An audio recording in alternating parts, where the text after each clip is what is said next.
Saya tidak bisa sebutkan semuanya. Setelah itu beliau meneruskan dakwah di Jakarta sampai wafat dan diterima oleh Allah Subhanahu wa taala di umur 40 tahun beliau. Beberapa dari cerita beliau berangkatnya beliau ke negeri Keterim, di mana pada saat itu beliau belajar di pondok pesantren di Bekasi, di mana pada saat itu datang guru beliau yaitu Syekh Umar bin Muhammad bin Salim bin Hafid untuk memilih beberapa santri, yang pada saat itu semua santri yang akan beliau ambil sudah terpenuhi atau angka yang diinginkan sudah terpenuhi untuk menjadi santri ataupun gelombang pertama santri-santri Syekh Umar bin Salim bin Hafid. Tapi pada saat itu pertemuan pertama beliau dengan Syekh Mundir dan keberadaan Syekh Ali Al-Jufri, mereka melihat di sosok beliau ada benih yang tidak dilihat di sosok-sosok yang lainnya. Di mana pada saat itu cerita yang sudah kami dengar bahwa melihat Al-Syekh Umar bin Muhammad bin Salim bin Hafid, Al-Syekh Mundir, dan pada saat itu beliau memakai kopiah berwarna hijau, di mana berkata Syekh Umar dengan sekali melihatnya memanggil beliau dan berkata, orang yang pakai kopiah hijau ini harus ikut datang bersama murid-muridnya, walaupun angkanya sudah penuh, beliau harus ikut. Beliau bukan bersama mereka, tapi beliau semestinya berada di depan dari mereka. Beliau semestinya ikut dengan mereka. Begitu kata Sayyidina Muhammad SAW. Akhirnya ikut beliau pergi ke Darul Mustafa, belajar menuntut ilmu di sana dan belajar ilmu agama dan mempelajari jalan kepada Allah dan menempuh jalan kepada Allah Subhanahu wa taala. Pada saat itu beliau memulai di samping pelajaran-pelajaran agamanya, beliau juga ikut dakwah di sana kepada kota-kota dan kampung-kampung di kota Hadramaut, di negeri yang kota Hadramaut, di mana diceritakan bahwa suatu kali beliau ingin keluar dakwah bersama kawan-kawannya, dan di mana pada saat itu di hari yang terik dan panas, susah untuk keluar dan susah untuk mencari kendaraan, sampai seringkali beliau keluar menggunakan truk dan lain sebagainya hanya untuk menjalani dakwah dan hanya untuk tidak berhenti dalam menjalani dakwah di kota tersebut. Dan begitu terus menerus beliau menuntut ilmu dan menyebarkan ilmu yang beliau dapatkan di kota Tarim Hadramaut, sampai dan selesai 4 tahun pelajaran beliau di kota Tarim, dan beliau menikah dengan istri beliau di kota Tarim dan diperintah untuk balik ke Indonesia oleh guru beliau Syekh Umar bin Muhammad bin Salim bin Hafid. Dan tetaplah beliau ikut menjalani jalan beliau yang sudah beliau mulai dari kota Tarim, pedulinya beliau kepada dakwah Sayyidina Muhammad dan pedulinya beliau kepada umat, kasih sayang beliau kepada orang yang mungkin semua orang yang mengenal beliau akan mengetahui hal tersebut dan merasakan hal tersebut dari beliau, membawa kasih sayang kepada umat, membawa rasa yang tenang kepada mereka, mengembalikan mereka dari kegelapan, menarik mereka dari kejauhan, membawa mereka kepada jalan yang terang benderang. Itu adalah misi beliau, itu adalah semua yang beliau lakukan hanya untuk umat Sayyidina Muhammad SAW. Di mana beliau, saya mengingat setelah baliknya beliau dari kota Tarim, dalam dakwah beliau seringkali seperti yang kita sering lihat di beberapa video atau lain sebagainya yang saya juga menyaksikan, beliau sering hadir majelis menggunakan kasur ataupun kasur rumah sakit atau lain sebagainya karena kesulitan ataupun kesakitan keadaan beliau ataupun kerendahan keadaan kesehatan beliau. Tapi itu tidak memberatkan beliau dari hadirnya beliau di majelis taklim atau di acara-acara yang baik, membawa orang kepada jalan yang Allah Subhanahu wa taala ridhoi. Dari situ kita bisa mengetahui kepeduliannya beliau kepada dakwah Sayyidina Muhammad SAW, di mana itu juga yang disebutkan oleh Al-Habib Nabil tadi, bahwa satu hal ataupun hal-hal yang ada pada beliau yang jarang kita temui di tempat di orang-orang yang lain adalah keikhlasan beliau, di mana dikatakan oleh Al-Habib Ali Al-Jufri, dan pada saat beliau datang beberapa tahun yang lalu, beliau berkata, "Maka lillahi dama wattasal wa maka li ghairihi inqata'a wal fasal." Apapun yang dilakukan untuk Allah itu akan terus menerus tanpa henti, dan apapun yang dilakukan bukan untuk Allah akan terhenti, akan terputus. Yang dimaksud adalah semua yang sekarang kita ada padanya, semua dari acara-acara ini, dari syiar yang masih berdiri sampai sekarang. Mungkin siapa yang membayangkan dari waktu wafatnya beliau, orang yang hadir waktu wafatnya beliau yang secara tiba-tiba, mungkin beberapa yang di sini bisa membayangkan hari-hari itu.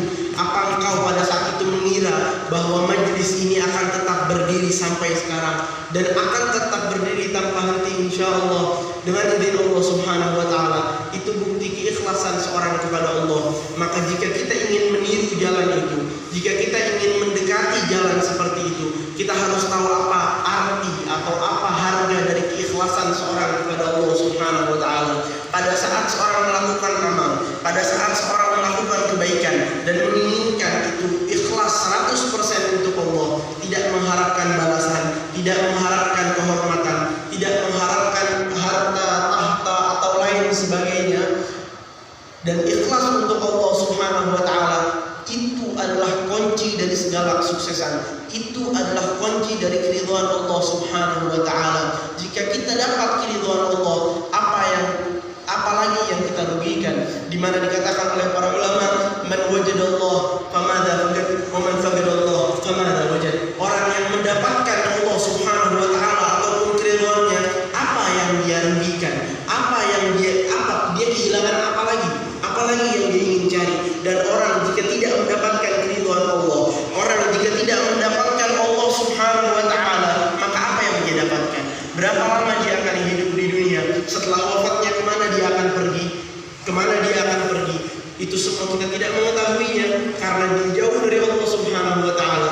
Itu yang pertama, keikhlasan. Yang kedua adalah ketekunan beliau dalam dakwah, dalam menghadiri majelis ta'lim, di mana sebelum beliau berangkat ke Darul Mustafa, sebelum beliau belajar, pada saat beliau masih seorang anak muda yang tidak dilirik mungkin, anak muda yang dianggap orang yang remeh, orang yang tidak dihormati sama sekali, beliau sangat semangat untuk menghadiri majelis ta'lim. Di mana suatu hari diceritakan beliau bercerita, beliau pergi menghadiri majelis Al-Hayy Umar bin Khuwailid Cipayung.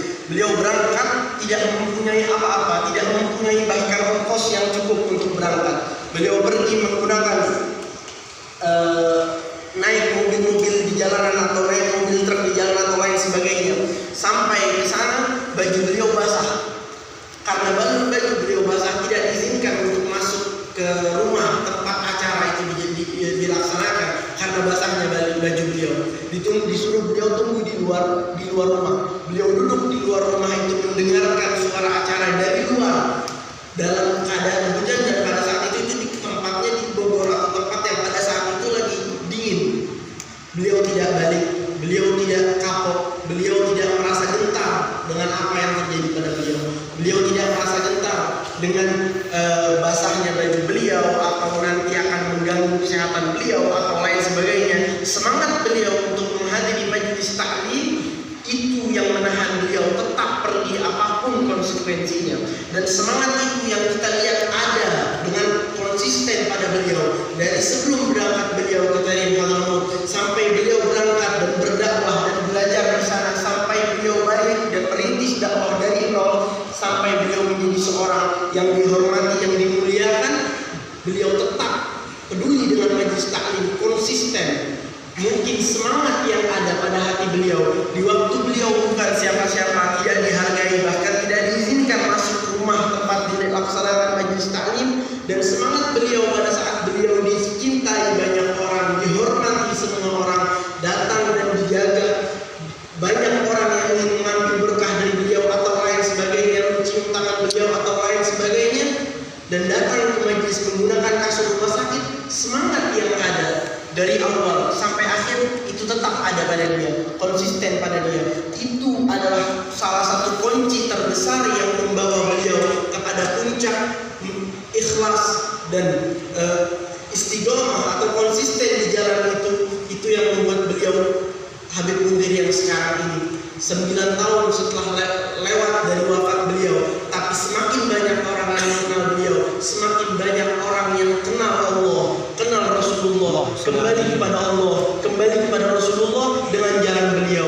Berapa banyak amal hasanah ataupun amal baik yang beliau miliki, berapa besar cintanya Nabi Muhammad kepada beliau karena apa yang beliau lakukan dari kepada umat Nabi Muhammad SAW. Dan jika Nabi Muhammad cinta kepada beliau, Allah Subhanahu wa taala pasti akan cinta kepada beliau. Di mana kita ketahui di hadis Nabi Muhammad SAW yang sahih, beliau berkata, "Ahibbuni lima ahibbullah lima yaghudukum bihi min ni'amih wa ahibbuni bihubbillah wa ahibbu ahla baiti bihubbi." Cintailah Allah Subhanahu wa taala karena kenikmatan yang Dia berikan kepada kalian, dan cintailah aku untuk mendapatkan cinta Allah, dan cintailah ahli baitku untuk mendapatkan kecintaan untuk mendapatkan cintamu. Yang dimaksud adalah cintanya orang kepada Nabi Muhammad, dengan itu Allah cinta kepada dia. Bagaimana dengan orang yang dicintai oleh Nabi Muhammad SAW? Dan semua hal yang disebutkan ini tidak jauh dari setiap individu, aku ataupun kalian, karena ini semua terbuka. Allah yang memberikan kepada beliau bisa memberikan kepada semua orang jika mempunyai tekad, semangat, dan keikhlasan yang beliau miliki. Saya tidak berpanjang lebar, saya minta maaf karena bahasa saya atau kekurangan kosakata yang saya miliki. Wassalamualaikum warahmatullahi wabarakatuh. Assalamualaikum.